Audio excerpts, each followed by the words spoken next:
Sebagai maestro lukis, Joko Pekik selalu konsisten mempertahankan ideologi yang dipeluknya.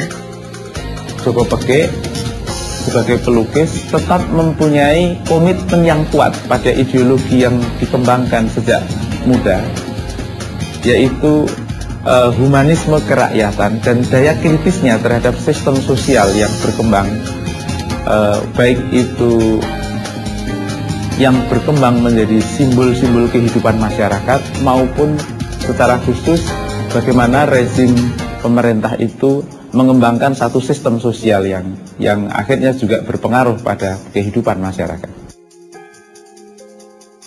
Trilogi lukisan kolosal Berburu Celeng sering ditafsirkan sebagai cetusan perlawanan Joko Pekik terhadap hegemoni kekuasaan Orde Baru.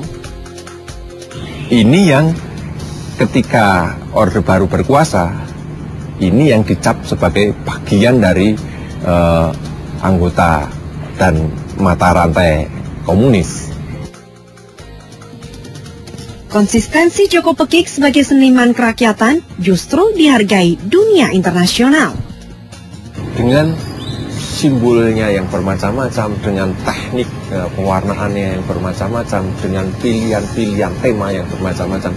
Justru di situ lalu letak dari kritikus seni ini akan memunculkan siapa perupa-perupa yang ada itu. Dan Pak Joko Pekik hadir dalam kancah nasional maupun internasional ketika kritikus seni itu memunculkan nama beliau dengan karya-karyanya.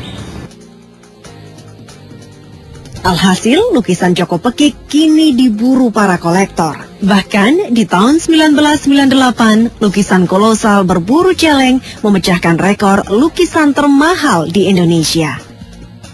Yang terakhir tahun 98 itu 1 miliar. Sekarang ya lebih, sering lebih juga.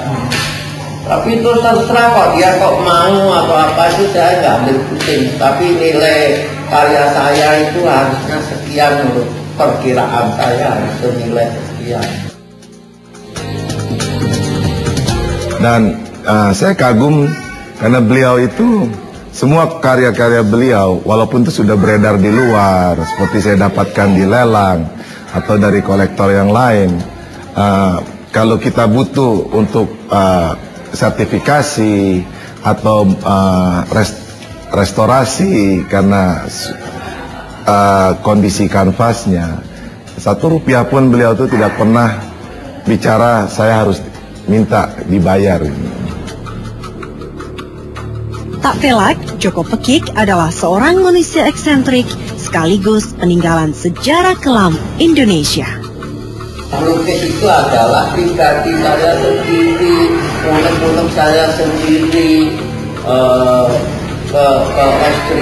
keekspresian saya sendiri, mengekspresikan perasaan saya sendiri, tidak ada hubungannya sama orang lain.